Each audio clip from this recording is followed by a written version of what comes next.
ഇത് മാസ് മോട്ടോഴ്സിൽ നിന്നാണ് ഹീറോൻ്റെ passion pro വണ്ടി നമ്മൾ വർക്കിന് ആയിട്ടുണ്ട്. നമുക്ക് അതിനകത്ത് പറഞ്ഞേക്കണ കംപ്ലയിൻറ്റ്സ് ഉണ്ട്. ജനറൽ സർവീസ് ചെയ്യണം, ചെയിൻ ലൂസ് ഉണ്ട്, പിന്നെ അതേപോലെ തന്നെ front indicator checkup, self not work ചെയ്യണം, അതേപോലെ തന്നെ കേബിളുകൾ ചെക്ക് ചെയ്യാൻ പറഞ്ഞിട്ടുണ്ട്.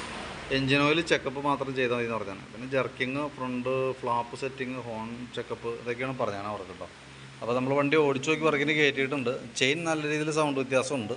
പിന്നെ അതേപോലെ തന്നെ ഇടയ്ക്ക് എല്ലാ ബാറ്ററിയുടെ മെയിൻ ലൈൻ മൊത്തം കട്ടായി പോകുന്നുണ്ട്. അതാണ് നമുക്ക് ഇൻഡിക്കേറ്റർ ഹോണൊക്കെ ഇടയ്ക്ക് കട്ടായി പോകുന്നതിൻ്റെ കാരണം. സെൽഫൊക്കെ നിലവിൽ വർക്ക് ചെയ്യുന്നുണ്ട്, പക്ഷേ ആ ലൂസ് കോൺടാക്റ്റ് ഉള്ളത് കൊണ്ടാണ് ആ പ്രോബ്ലം കാണിക്കുന്നത് കേട്ടോ. അപ്പോൾ നമ്മൾ വണ്ടി ഓടിച്ചു നോക്കി വർക്കിന് കയറ്റി ബാക്ക് ബ്രേക്കിൻ്റെ ഭാഗം തുടങ്ങി നമ്മൾ ചെക്ക് ചെയ്യാൻ വേണ്ടിയിട്ട് അയച്ചിട്ടുണ്ട്. ബ്രേക്ക് ലൈനർ നമുക്ക് കിടക്കുന്നത് കമ്പനി ലൈനറാണ്, വലിയ പഴക്കമില്ല, പുതിയ ലൈനാണ്, ലൈനറാണ്. അപ്പോൾ നമുക്കത് ബ്രേക്ക് ക്യാമൊക്കെ ഒന്ന് അയച്ച് ഗ്രീസ് ചെയ്ത് റീസെറ്റ് ചെയ്യാം. പിന്നെ ഇത് ബാക്കിലത്തെ ബ്രേക്കിൻ്റെ റിട്ടേൺ സ്പ്രിംഗ് ആണ്, അതിൻ്റെ ടെൻഷൻ കുറവായിട്ടുണ്ട്, അപ്പോൾ അത് നമുക്കൊന്ന് മാറ്റിയിടണം. പിന്നെ ചെയിൻ സ്പോക്കറ്റ് ഓൾറെഡി കംപ്ലൈൻ്റ് ആണ്. ചെയിൻ സ്പോക്കറ്റ് കംപ്ലൈൻ്റ് ഉണ്ട്, സ്പോക്കറ്റ് ബെയറിംഗ് കംപ്ലൈൻ്റ് ഉണ്ട്. ചെയിൻ സ്പോക്കറ്റ് കംപ്ലൈൻ്റ് എന്ന് പറഞ്ഞാൽ മാക്സിമം അഡ്ജസ്റ്റിങ് തീർന്നിട്ടുണ്ട്. തന്നെയല്ല നമുക്ക് ഇവിടെ നോക്കുമ്പോൾ അതിൻ്റെ പല്ലൊക്കെ നല്ലോണം തേമാനം വന്നു വരുന്നുണ്ട് കേട്ടോ. ഇവിടേക്ക് നോക്കുമ്പോഴായാലും ഇവിടെ ഈ പല്ലൊക്കെ ഒടിഞ്ഞിരിക്കണേ, പല്ലിന് നീട്ടമില്ല. ഇത് കറക്റ്റാണ്, പക്ഷേ മുകളിലത്തെ പല്ല് നീട്ടമില്ല. അപ്പം മാക്സിമം അതിൻ്റെ ഉപയോഗം കഴിഞ്ഞാണ്. അപ്പോൾ ചെയിൻ സ്പോക്കറ്റ് മാറ്റിയിടണം, എന്നാലാണ് നമുക്ക് റെഡി ആവുള്ളൂ. പിന്നെ ഇവിടുത്തെ ഓയിൽ സീൽ ലീക്ക് ഉണ്ട്, പ്ലഗ് റബ്ബർ ലീക്ക് ഉണ്ട്. അപ്പോൾ അതും കൂടി കൂട്ടത്തിൽ കൂടെ ക്ലിയർ ചെയ്യാം. പിന്നെ ബാക്കിലത്തെ വീലിൻ്റെ ഡാമ്പർ റബ്ബർ സെറ്റ് കംപ്ലൈൻ്റ് ഉണ്ട്, അപ്പോൾ അത് നമുക്ക് മാറ്റിയിടണം. ബാക്ക് ടയർ അത്യാവശ്യം കുറച്ചും കൂടി ഉപയോഗിക്കാനുണ്ട്. വീൽ ബെയറിങ് ബാക്കിലത്തെ കുഴപ്പമൊന്നുമില്ല, അതേപോലെ ഹബിൻ്റെ ഭാഗത്തായാലും വേറെ പറയത്ത കംപ്ലൈൻ്റ് ഇല്ല. അപ്പോൾ ബാക്ക് നമ്മൾ ചെയ്യുമ്പോൾ നമുക്ക് ബ്രേക്കിൻ്റെ റിട്ടേൺ സ്പ്രിങ് പറഞ്ഞ് മാറ്റിയിടണം, ബാക്കിലത്തെ വീലിൻ്റെ ഡാമ്പർ റബ്ബർ മാറ്റണം, സ്പോക്കറ്റ് ബെയറിങ്ങും ചെയിൻ സ്പോക്കറ്റാണ് മാറ്റേണ്ടത്.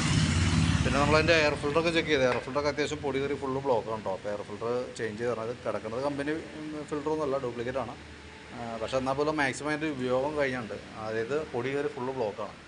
പിന്നെ ഇലക്ട്രിക്കലായിട്ടുള്ള കംപ്ലയിൻ്റ് എന്ന് വെച്ചാൽ വയറിംഗ് കിറ്റിൻ്റെ പ്രശ്നമാണ്. വയറിംഗ് കിറ്റ് ഇവിടെയൊക്കെ എക്സ്റ്റൻഷനാണ്, മൊത്തം വലിഞ്ഞ് പൊട്ടിയിട്ടുണ്ട്. പിന്നെ അത് കൂടാണ്ട് നമുക്ക് ഇഗ്നീഷ്യസ് സ്വിച്ച് ഉണ്ടല്ലോ, ഇഗ്നീഷ്യസ് സ്വിച്ചിൻ്റെ കോൺടാക്റ്റും പ്രോബ്ലമാണ്. അത് നമുക്ക് ഫുള്ളായിട്ടൊന്ന് അയച്ച് ക്ലീൻ ചെയ്തിട്ടുണ്ട്. പിന്നെ ഈ വന്ന കോൺടാക്റ്റുകളൊക്കെ സോൾഡർ ചെയ്തിട്ട് വേണം പിടിപ്പിക്കാനായിട്ട്, അപ്പോഴാണ് ലൂസ് കോൺടാക്റ്റ് കാണിക്കാതിരിക്കുള്ളൂ. അപ്പോൾ വയറിങ്ങിൻ്റെ ഭാഗം നമ്മൾ ഫുള്ളായിട്ട് അഴിച്ച് റീസെറ്റ് ആക്കുന്നുണ്ട്. കാരണം വെച്ചാൽ ഇത് അല്ലാണ്ട് നമ്മൾ ചെയ്യണമെന്നുണ്ടെങ്കിൽ വയറിംഗ് കിറ്റായിട്ട് മാറ്റേണ്ടി വരും. അപ്പോൾ അത് നമുക്ക് ചിലവ് തന്നെ കേസാണ്. അപ്പോൾ കറക്റ്റായിട്ട് ഡാമേജുള്ള ഭാഗങ്ങൾ കട്ട് ചെയ്ത് മാറ്റി, അതേപോലെ തന്നെ സോൾഡർ ചെയ്ത് ഇൻസുലേറ്റ് ചെയ്ത് കഴിഞ്ഞാൽ അത് ഓക്കെ ആയിക്കോളും. അപ്പോൾ ആ രീതിയിൽ ചെയ്യാം. പിന്നെ ഫ്രണ്ടിലേക്ക് വരുമ്പോൾ ഫ്രണ്ടിലത്തെ വീൽ ബെയറിങ്ങിന് കംപ്ലയിൻ്റ് ഉണ്ട്, ചെറുതായിട്ട് ഷെയ്ക്ക് കാണിക്കുന്നുണ്ട്. കോൺസെപ്റ്റും ചെറിയൊരു അടി കാണിക്കുന്നുണ്ട്. അപ്പോൾ കോൺസെപ്റ്റ് നമുക്ക് തൽക്കാലം ടൈറ്റ് ചെയ്താൽ വീൽ ബെയറിങ് നമുക്ക് മാറ്റേണ്ടതായിട്ട് വരും കേട്ടോ.